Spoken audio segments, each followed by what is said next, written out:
دم سے میں پکڑوں، کہا دم سے نہیں سر سے پکڑوں۔ اب یہ بتانا تھا کہ مخلوق سے وہ نہیں ہوتا جو مخلوق چاہتی ہے، مخلوق سے وہ ہوتا ہے جو اللہ چاہتا ہے، اور یہ اللہ کی مخلوق ہے۔ پھر انہوں نے جیسے ہاتھ یوں لگایا، جیسے یوں، واپس ڈنڈا بن گیا، تو واپس وہ ڈنڈا بن گیا۔ اب موسیٰ علیہ السلام فرماتے ہیں یا اللہ اگر ساری کائنات اگر نافرمان ہو جائے، ساری کائنات نافرمان ہو جائے، آپ کیا کریں گے؟ کہا موسیٰ میں ایک جانور بھیجوں گا جو ان سب کو کھا جائے گا، میں ایک جانور بھیجوں گا جو سب کو کھا جائے گا۔ یا اللہ وہ جانور ہے کدھر؟ وہ جانور ہے کدھر؟ کہا وہ میری چراگاہوں میں ہیں۔ یا اللہ وہ چراگاہیں کدھر ہیں؟ یہ موسیٰ عرض کر رہے ہیں اللہ سے، وہ چراگاہیں کدھر ہیں؟ کہ وہ میرے علم میں ہے، جو نافرمان ہوں گے ایک جانور بھیجوں گا سب کو کھا جائیں گے۔ تو مراد اس واقعے سے یہ پیغام دیا کہ انہوں نے کیا فرمایا؟ موسیٰ اذهب الى فرعون انه طغى، جاؤ فرعون کے پاس، آپ جائیں۔ کیوں جائیں؟ اذهب الى فرعون انه طغى، کیوں؟ فقل هل لك الى ان تزكى واهديك الى ربك فتخشى فاراه الايه الكبرى، بڑی بڑے آیات سنیں، اللہ سے ڈرایا، آیت الکبریٰ۔ اس نے کیا کہا؟ فکذب وعصى ثم ادبر يسعى فحشر فنادى فقال انا ربكم الاعلى۔ پھر اللہ کا فرمان ہے میں نے پکڑا، فاخذہ اللہ نکال الآخرۃ والأولى ان فی ذلک لعبرۃ لمن یخشی، جو اس طرح کہے گا اس کا انجام یہ ہے۔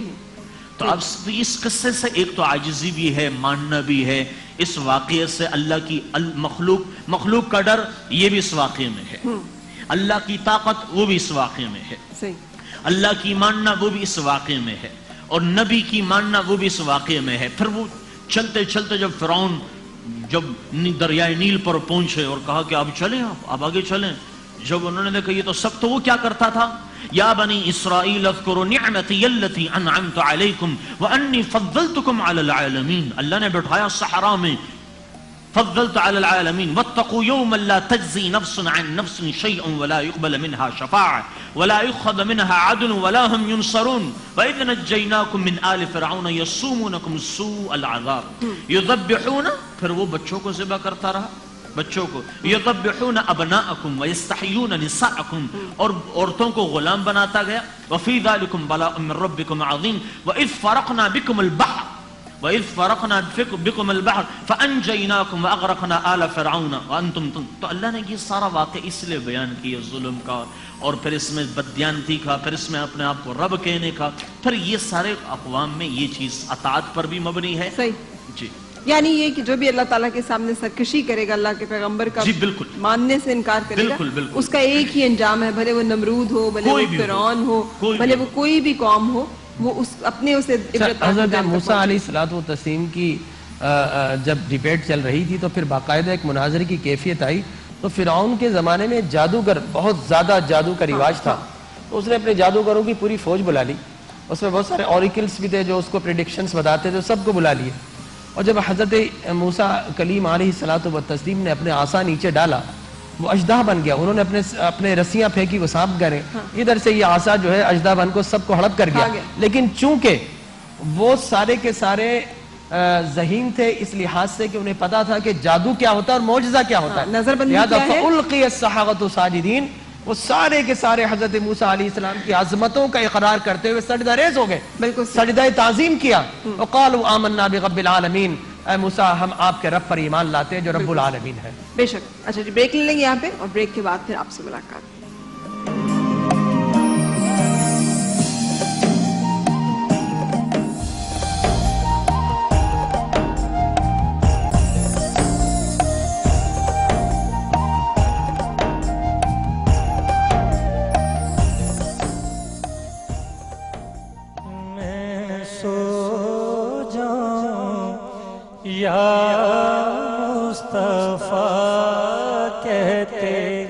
کہتے کھولے آنکھ صلی اللہ کہتے کہتے میں سو جاؤں یا مصطفیٰ کہتے کہتے کھولے آنکھ صلی اللہ کہتے کہتے کہتے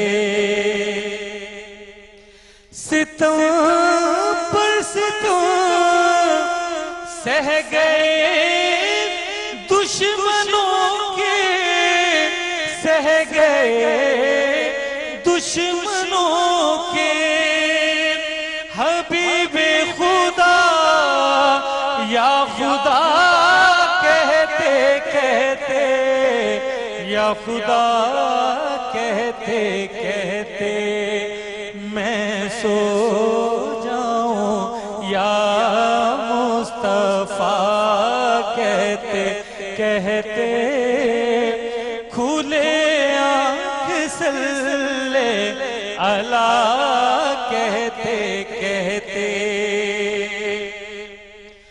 گزرتے تھے کانٹوں بھرے راستوں سے، بھرے راستوں سے، فقط ربنا ربنا کہتے کہتے، ربنا کہتے کہتے میں سو جاؤں، یا مصطفیٰ کہتے کہتے کھلے آنکھ صلی اللہ کہتے کہتے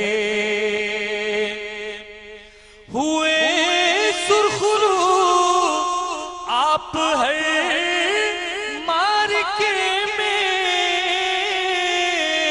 آپ ہر مارکے میں، ربنا ربنا کہتے کہتے، ربنا کہتے کہتے میں سو جاؤں، یا مصطفیٰ کہتے کہتے کھلے آنکھ صلی اللہ کہتے کہتے اور کٹے کاش اقبال اب عمر ساری، اب عمر ساری، فقط نعت خیر الورا کہتے کہتے، خیر الورا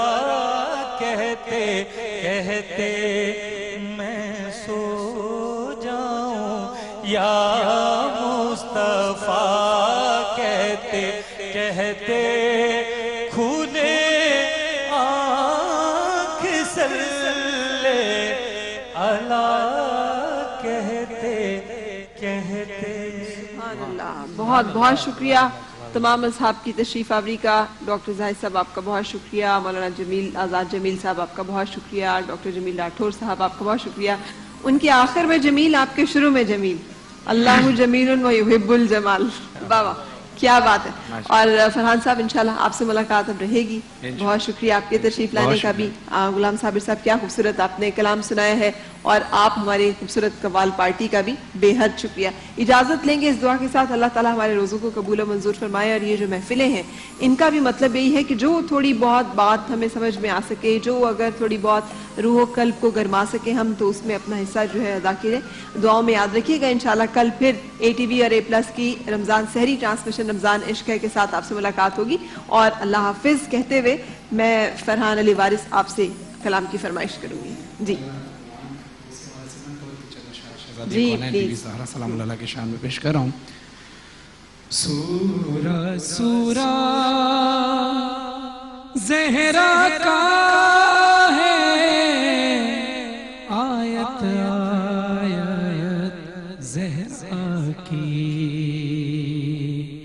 کرتا ہے معبود بھی خود قرآن میں مدحت زہرا کی،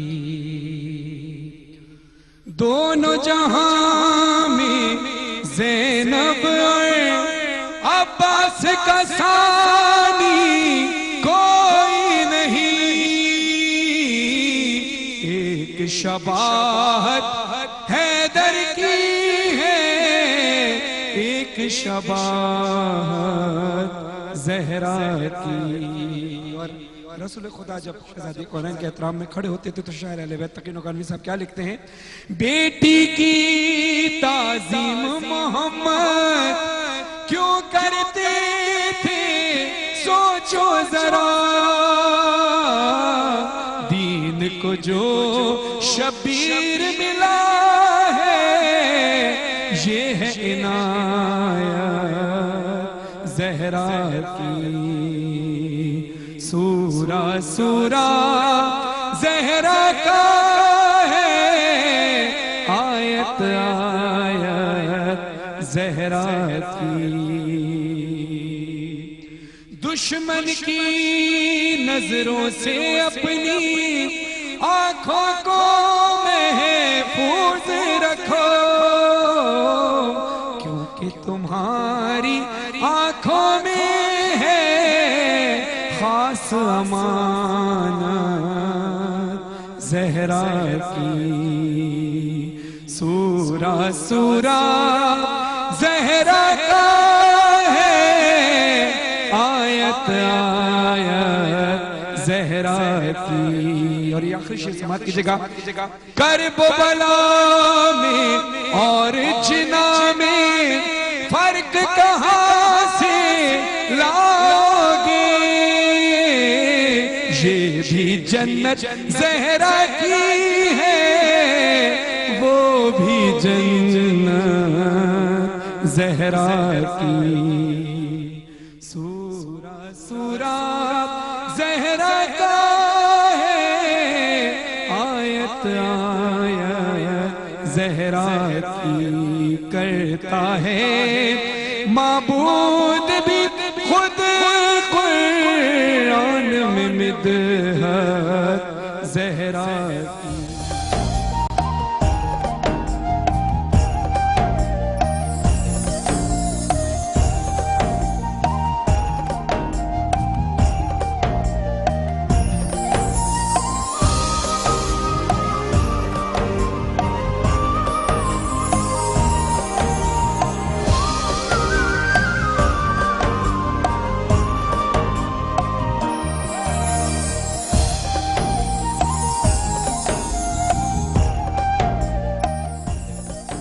رمضان ٹرانسمیشن واز presented by کھانے کے ساتھ جراثیم پہنچ سکتے ہیں ہاتھوں سے منہ تک، اسی لیے ایڈوانس لائف بوائے اندھیرے مٹانے میں ہمارا ساتھ دے.